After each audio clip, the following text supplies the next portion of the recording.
வணக்கம் நண்பர்களே, நீங்கள் கவனித்திருக்கிறீர்களா? நாம் மகிழ்ச்சியை தேடி எல்லா வழியிலும் முயற்சி செய்கிறோம்.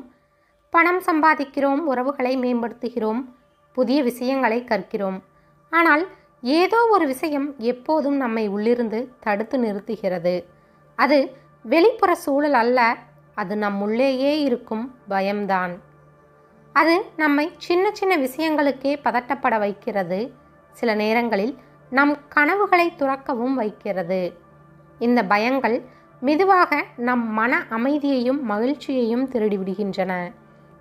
இன்றைய வீடியோவில் நம்முள் இருக்கும் மகிழ்ச்சியை திருடும் 5 முக்கியமான பயங்களை உளவியல் ரீதியாக பார்ப்போம்.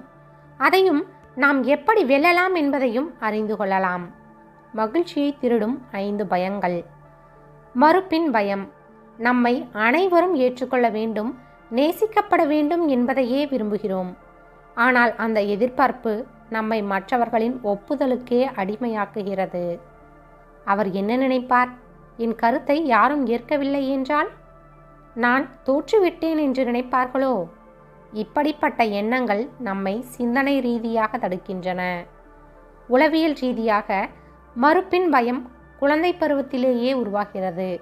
நாம் ஏற்றுக்கொள்ளப்படாத அனுபவங்கள், பெற்றோரின் விமர்சனங்கள், நண்பர்களின் விமர்சனங்கள், இவையெல்லாம் அதற்கு காரணம். வெல்வது எப்படி?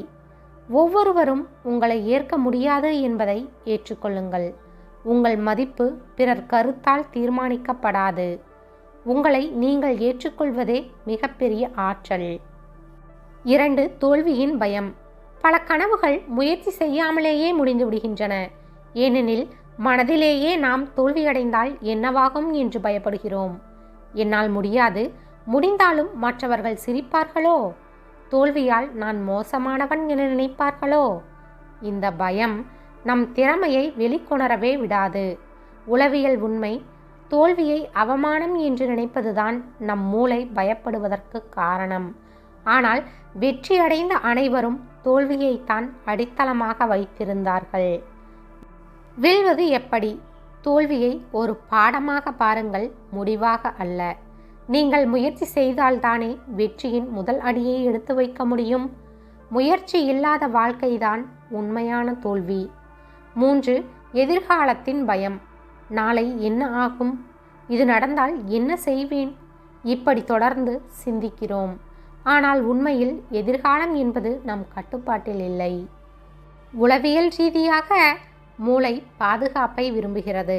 ஆனால் எதிர்காலம் என்பது நமக்கு தெரியாது. அதனால் அந்த அறியாமையே நம் மனத்தில் பயத்தை உண்டாக்குகிறது. வெல்வது எப்படி?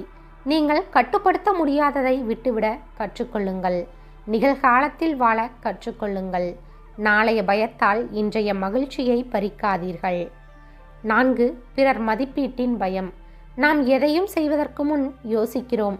இதை செய்தால் யாராவது என்ன சொல்வார்களோ? அது சரியா தோன்றுமா? இந்த பயம் நம்மை போலி வாழ்க்கை வாழ வைக்கிறது. நம் இயல்பை மறைத்து பிறர் விருப்பப்படி நடக்க வைக்கிறது. உளவியல் உண்மை, நம் மூளை சமூக ஏற்றுக்கொள்ளுதலை உயிர் வாழ்வுடன் இணைத்து கொள்கிறது. அதனால் மறுக்கப்படுவது என்றால் மூளை அதை ஆபத்து என கருதுகிறது. வெல்வது எப்படி? எல்லாரையும் திருப்திப்படுத்த முடியாது என்பதை உணருங்கள். உண்மையானவர்கள் உங்களை உங்கள் இயல்புக்கே நேசிப்பார்கள். உங்கள் வாழ்க்கையின் ஒரே நியாயாதிபதி நீங்களே. 5. மாற்றத்தின் பயம். மனிதர்கள் பழக்கம் எனும் வலையில் சிக்கியிருக்கிறார்கள். அதிலிருந்து வெளியே வருவது பலருக்கும் பயமாக இருக்கும். ஆனால் நினைவில் கொள்ளுங்கள், வளர்ச்சி என்பது எப்போதும் மாற்றத்தில்தான் இருக்கிறது.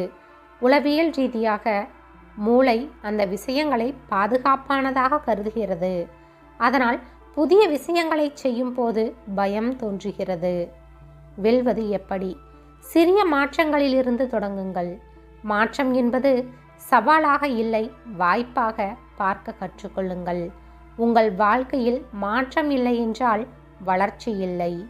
நண்பர்களே, இந்த 5 பயங்களும் நம்மை வெளியில் யாரும் தடுக்காமல் நாமே நம்மை அடைத்து வைக்கும் உள் சிறையில் வைத்திருக்கின்றன. அந்த சிறையை உடைப்பதுதான் ஒரே வழி. அதை பற்றிய விழிப்புணர்வை பெறுவது அவசியம். நீங்கள் உங்கள் பயங்களை புரிந்து கொண்டால் அவை இனி உங்களை கட்டுப்படுத்த முடியாது. நினைவில் கொள்ளுங்கள், பயம் இல்லை என்பதல்ல தைரியம், பயம் இருந்தும் முன்னேறுவதுதான் உண்மையான தைரியம். மகிழ்ச்சி வெளியில் கிடையாது, அது பயமற்ற மனதில்தான் பிறக்கிறது. இந்த வீடியோ உங்களுக்கு பயனுள்ளதாக இருந்தால் லைக் பண்ணுங்க, கமெண்ட்ல சொல்லுங்க. உங்களை அதிகம் தடுக்கிற பயம் எது? மேலும் இது போன்ற வீடியோக்களுக்கு சப்ஸ்கிரைப் பண்ண மறக்காதீர்கள். நன்றி.